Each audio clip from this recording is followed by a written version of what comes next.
Hello, climbers, and welcome back to another episode of Climbing Mount CMMC, the podcast. We are in season 5, and today I am joined not by my father, Bobby Guerra, but rather my brother, Ashton Guerra. Ashton, thank you so much for joining me today. Thank you for having me. I'm excited because we get to talk about something that him and I have been doing a lot recently, which is talking to organizations seeking certification that are coming in looking to do business with us as a managed service provider.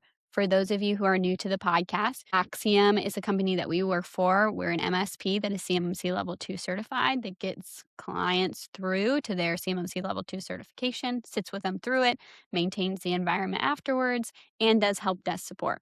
So we talk to these people coming in and share our perspectives of what we need to know about them, how we need to, assess their environment, their scope, and understand them before going into their environment itself and actually managing and servicing them. A lot of the time, you'd be baffled by like how surprised they are that we're asking some of these questions as if this is the first time they've ever been asked this by an MSP. And I thought to myself, you know what? Let's talk about these questions that we ask. And let's talk about it on the podcast because hopefully, if you're an organization seeking certification, you're going through this with a managed service provider or some type of provider, you can take these questions that we ask and realize, did my MSP ask that question? Did they not? If they didn't, should I be concerned that I'm with the right provider? And so hopefully this can be a benefit to you guys that are really truly stepping into this space. Also, Ashton, to get your perspective, because you're coming into this really helping me take notes in these meetings and understand these perspectives that potential clients are coming in with. And you don't really know CMMC as a baseline. So I'm curious of what perspective you have and what sticks out to you that surprised you as somebody new to this environment and kind of go, I'm very shocked that client it hasn't been asked that before. So the first thing I wanted to talk about is when an OSC is coming in and we are asking them about their scope, the first thing that we ask them about when pertaining to the scope of their environment is CUI, right? I mean, that's kind of a big deal when you're thinking about CMMC. That's the thing that we're trying to protect and manage correctly. And we ask, where is it coming from? Where is it sitting in your environment? And does it go somewhere else after your environment? And sometimes they seem like they've never had that question given to them ever, when that, in my opinion, is one of the most important. Ashton, what is your perspective to when sitting into those calls that you've learned when talking about CUI and also about scoping in general? Mhm. Yeah, I'd say I think every call, there's at least one point where I learned something new about Mm, how, a company can forget or not know where something or how something is held. And it's just, you keep asking those questions and then you start to see, okay, there's a lot of different ways that you have to think about yes. the different opportunities you have of just giving out that information. Mhm. And I feel like a lot of companies just don't totally know how to check those boxes in order to 100% say and give you an answer. Right. Well, because it can be a lot more nuanced than you would expect. And so, on the surface, when we're first talking to OSCs and we ask, where the CUI is potentially going, they're like, oh, well, we give it back to the government. We send it to DoD safe. We send it via email. And then when we're like, okay, well, do you send it to this software though? What about this Mhm, application that's going to this China app that does some sort of design product? Do you send it there? Yeah, we do. Oh, okay. Well, that's really interesting. mhm, And so when you're tying this into what we're talking about today of like, is your provider asking these questions? If they're not, I would be curious on how the service provider is taking care of those services or making sure that they're secured, they're safeguarded if they don't know about that application or they mhm, don't know where you're sending that. So automatically that is a huge red flag if you've not been asked that question whatsoever. Now, Mhm. Ashton, you bring up a great point too. They don't always know. They don't know what they don't know kind of thing. And so Mhm. they don't think it's concerning, so they're not bringing it up to the MSP. So maybe it's not fully the MSP's fault that they don't know about that. But Yeah. if you're working with an MSP that knows CMMC, that knows these scary pitfalls that could occur and how it could affect your assessment, they know to ask these questions even if you don't know, Mhm. right? So what's another one out of curiosity? That one was the one that stood out to me that I wanted to bring up, but is there one that you could think of like right off the dome that you feel like is always surprising to people when I'm talking with them in a meeting? I think printing or just the use of any type of physical Media. environment, Mhm. yeah, like flash drives or something like that, Mhm. it might cross somebody's mind, Mhm. but they don't think it's a big deal, but Right. it's a big deal. Right. Yeah, that's a great point. I mean, there's a whole control and some change on that. If you do incorporate even like USB flash drives, hard drives of some kind, and they are storing CUI on it. That involves a whole nother aspect of encryption, FIPS, those types of things. So that brings a whole new element to the ball game. So yeah, that's a great point. Another one that I was thinking about too doesn't really have to even do with technical controls, but rather implementation, specifically talking about what does CMMC ready look like? Because I've learned that many different service providers have many different perspectives on ready. And so some people think that they're going to have this service provider sit with them in the assessment. And the service provider is not fully aware that they have to sit in that assessment with their organization seeking certification. So that's another scary topic that I'm pretty surprised about when people don't know, because I like to point out very clearly we will be sitting and speaking to the controls as the MSP. We're going to be speaking to the ones that we handle, which is a lot of them as your MSP. And we're going to be speaking to those in the assessment, and we're going to be in there with you. And the assessor is going to ask us those questions. We're going to come prepared with evidence and explanation. And then they kind of look at me like, oh, that's great. That's awesome to hear. And I'm like, is this the first time that you're hearing Yeah. about this from a provider? Because that's pretty concerning. From your perspective, even to Ashton, with stepping into the CMMC ecosystem, what are your immediate thoughts of concern when you hear something like that, too? Well, I mean, it's just good to be educated on it. So for a lot of people, like you said, they kind of, I guess, resort to thinking, they get CMMC wrapped in a bow Mm, and then it's left to them right before the test. And hmm. it's just a quick test. You just show them that present and then they're good to go. Yeah. But it's a whole journey and you have to have, all of your P's and Q's checked off. And Hmm. if you don't have an MSP that's willing to help you with that or guide you through that, then it's going to be a really big struggle. Yeah. And I feel like that kind of like what you said, just with the implementation, that whole process for an MSP that's not maybe doing it, you know, as correct as they should, Hmm. it's going to be rough and it's going to make that assessment way harder.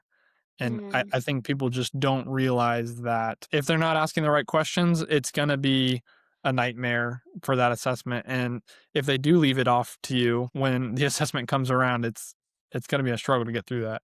Yeah. You maybe even think about too, if they're not asking those questions or being prepared in such a way for the assessment, but also just the timeline in general for Mhm, CMMC. Because I think about this, a lot of OSCs that come to us, they ask how much does it cost and how long is it going to take you to do it, right? Those are the big top two questions.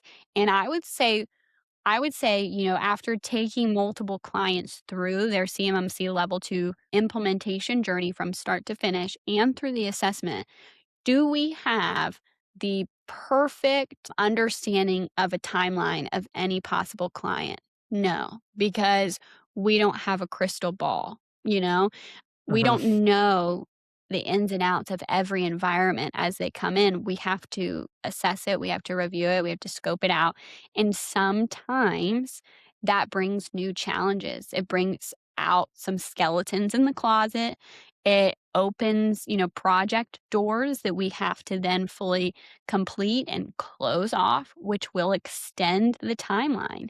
And so if your service provider does not know how to ask those questions or prepare for that, they're probably just going to give you a really nice, really fast, sounds super good timeline because that sounds nice.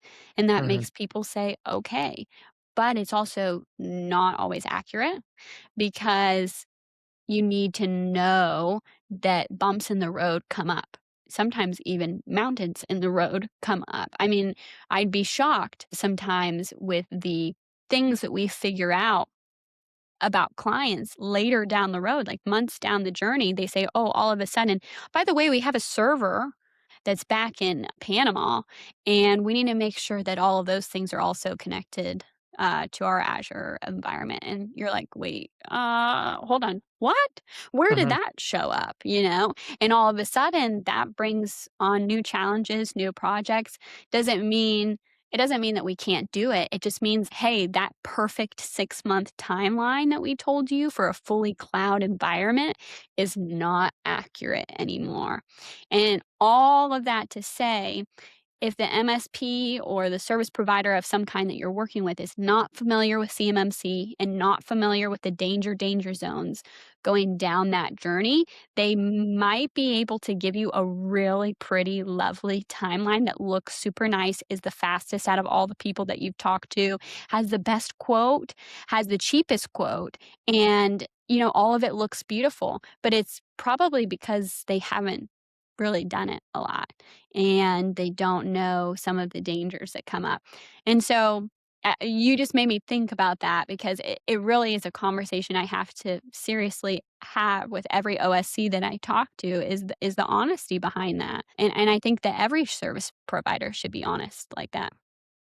Well, Yeah. yeah, I think now, like, talking about it, I feel like any good sales call should kinda strike fear into you. When it comes to CMMC. Yeah, it Yeah. it has to, and if it's not, then that's just most of the time not realistic. Yeah.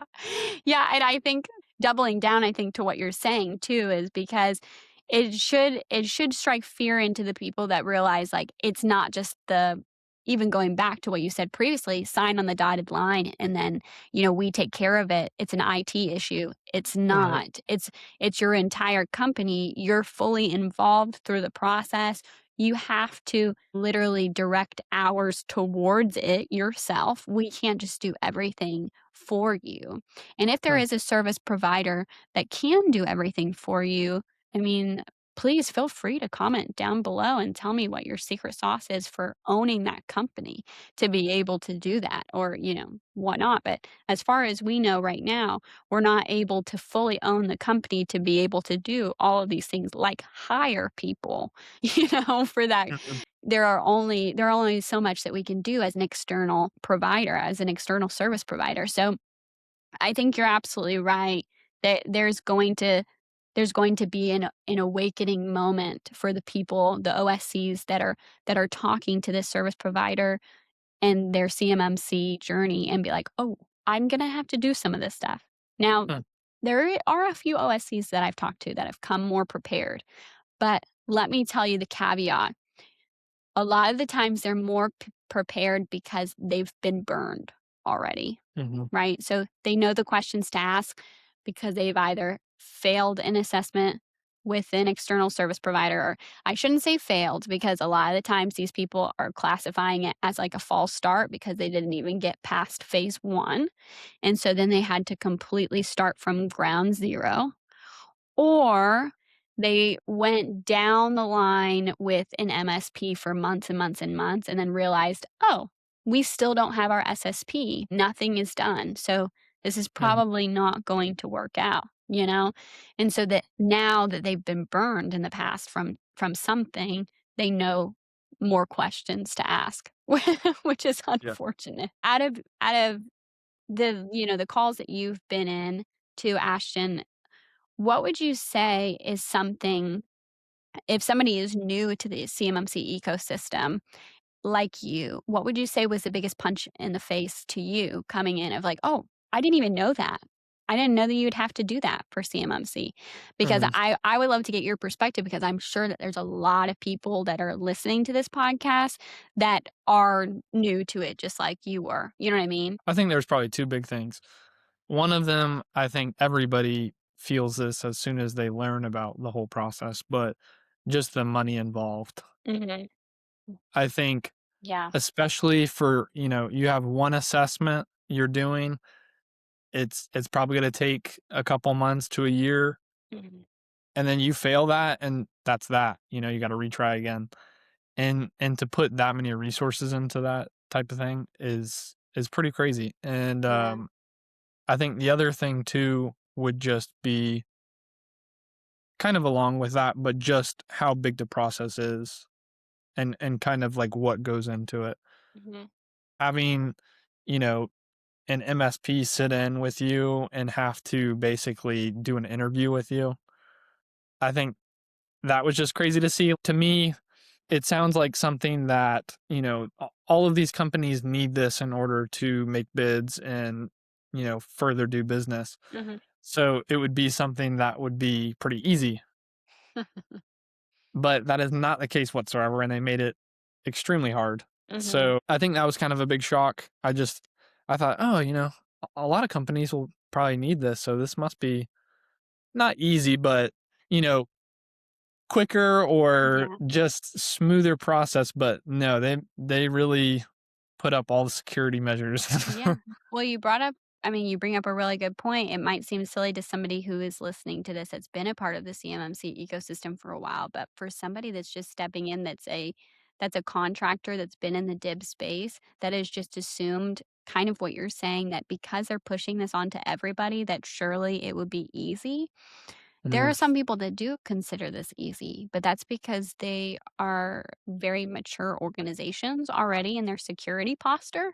And so their mhm, security posture, their compliance posture is already to the point where they can manage this a lot easier. When it's somebody that's got absolutely nothing and they're starting from ground zero, this is not an easy feat, and so yeah, you're so right, and I'm really glad that you brought that up because many times I have heard because it is required at such a big grand scale that surely it's easy, and, the Department of War would actually argue that it is easy, but I would say with the caveat, it's easier for the organization that already has a pretty strong security and compliance posture. mhm, But unfortunately, not many of these contractors do, Not all of them are like that, but not many of them do. And so that's what makes this really hard. And then another thing to take into consideration is I feel like it would be wrong of us to end this talk without talking about a customer responsibility matrix or a shared responsibility matrix, which if you have a service provider, an external service provider of some kind, that is a requirement. It is listed in the CAP as the CMMC assessment process is a requirement to have. The assessor will request this when going into phase one if you have any external service provider. And so if they have not mentioned this to you, if that external service provider that you're working with has not mentioned this to you, has not shown you theirs, has not gone through it with you, has not given you some sort of copy of it, I would be greatly concerned and I would start asking some questions for sure.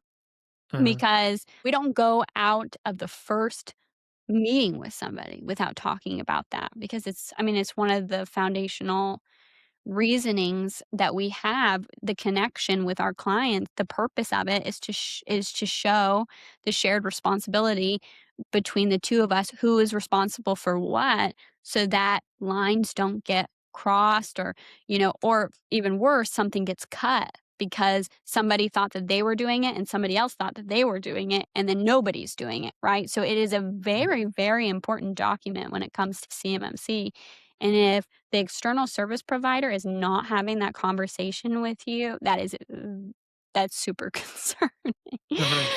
What have you already learned even from your experience with the connection between a managed service provider, well, that's us specifically, but even just external service providers connecting to these organizations seeking certification? What was a big shock for you when it came to that connection? Like, was there something that stood out to you, between, like, something that we do for our clients that you're like, "Wow, like, that's pretty surprising to me. I wouldn't have thought that." Yeah, I mean, I think just from someone that wasn't originally in IT, I think just the SSP of it all, and Mhm. then what goes into writing that for the client specifically. Yeah. I think that whole process is crazy, and it's really cool to see how you can tailor it towards what you need done in that company, Mhm. and then just also being able to speak to literally every type of control and, procedure, um, Yeah. just going through that. I didn't realize how much, you have to make from scratch in order to get this thing going on, you know? Yeah. What would you have guessed the amount of pages in SSP would have been when you first started here? How many pages would you have guessed? Without hearing Not how dad many. talk about it for hours. Yeah, yeah, not many, Not many. Yeah, not it's many at pretty all. it's pretty lengthy well, at least I think a correct one would be a Yeah, do we have a definitely. page count on that? Do we know how much we're Do talking? we know how long it is? I mean, Yeah, ours is around 220 yeah, pages. Yeah, yeah, see, 236 or something like that. Yeah. fresh to IT Ashton would have said, like, 10 paper, Solid you know? 10, solid 10. That wouldn't even fit a data chart. I mean, it wouldn't even d you would literally get the user counts and the user lists of the environment, and then that's it. It Yeah, wouldn't even get the controls. yeah. Well, Yeah. and that kinda goes into, I mean, I'm sure a lot of the companies and a lot of the ones we have do have a base knowledge Mhm. of the whole process, but Mm, I think when you look to find, like, the right MSP, having someone that asks the questions for how we do with the phases and really explaining what that process looks like rather than, "We can get you through this. It's mhm. this much," you know? If there's not many questions and it's a quick meeting, again, you need to have that fear Yeah, there's factor. You there's need the that fear is a fear. factor. Yeah, fear is a factor. Well, that's so true because you brought up our phases. Going through the implementation phases that we have with our clients, we can speak very clearly to how we're going to break it out for you, how we approach this. You're going to have homework, you're going to have policies and Mhm, procedures you're going to have to do. We have those listed out. All of those things we already have done. We're not thinking about how we're going to do that when we onboard you. We already have that process. So if you say yes mhm, to us, this is what we're going to do because we already have it set up. Whereas if you pick a service provider, maybe the one that you're already with is learning as they go, just know that, that you're gonna have to learn on your dime. And I mean, some people are okay with that and they want to keep the MSP that they have or the service provider that they have, but just know it's definitely not going to be a quicker process because they're mhm, they're having to learn for themselves and for you. So there's double learning. Bobby always says he's like there's like marriage counseling for CMMC and mhm, he describes it that way because it's like do you really want a managed service provider or an external service provider of any kind to be like holding your hand, walking it through with you at the same exact time? Or do you want somebody to coach you and teach you and help you through it that has already gone through it before? I just think you're exactly right. There should be a little bit of fear when it comes to that of this seems too perfect. I'm not being mhm. asked enough questions that are concerning because there should be a lot of questions that come along with it. There should be a lot of conversation about scope there, and if there's not, how accurate of a quote are you gonna get from that Yeah. person if they don't ask those questions? So Well, I think another thing too, and you do a good job at this, in our sales calls, is making a point that it's not just us, it's a team game. mm, We have to work with you. Yeah. and making sure that they know that so it's as smooth as possible. Because if they don't know that and they think it's just us, things fall through the cracks, Yeah. takes a lot longer, then you're pushing things back. And a lot of times that's really going to affect how things are done if Yes. you're not 100% on the teamwork aspect. And if a customer went into a call and they didn't say anything about, we're going to be holding you guys accountable for this and that, Mhm. that's another thing that could be concerning for sure. Yeah. Yeah, that's a great point. Well, guys, I really hope that you all listening, I'm allowed to say this because he's my brother. He doesn't know a ton about CMMC yet. He's learning as he goes. He knows a lot more about the MBA. You can I'm trying my best. ask him about Kawhi Leonard and he will tell you all about that guy.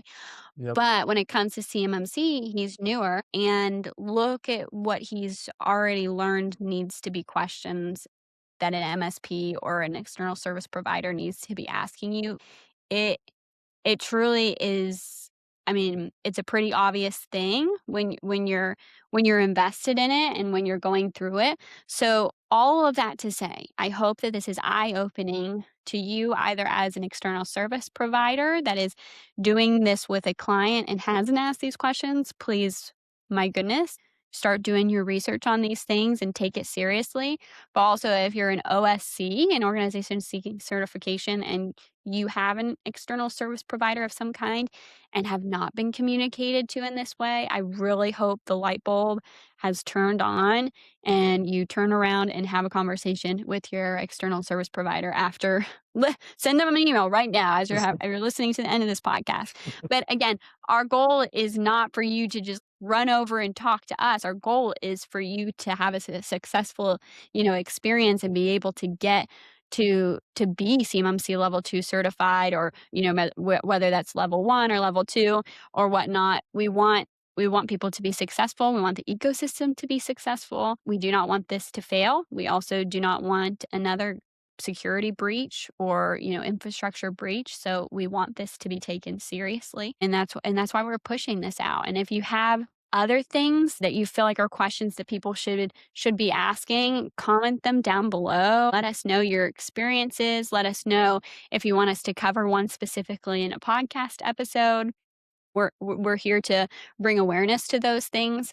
Also, please make sure to check out our events page on our website, which will have there'll be a link in the description below for that. When we post this, we'll already have been at CS5 West. We'll be going to CMMC Midwest in Wichita, Kansas, and then we're also going to be at PAX8 Beyond, which is going to be in Salt Lake City, Utah. So there's going to be a really, really fun panel discussion.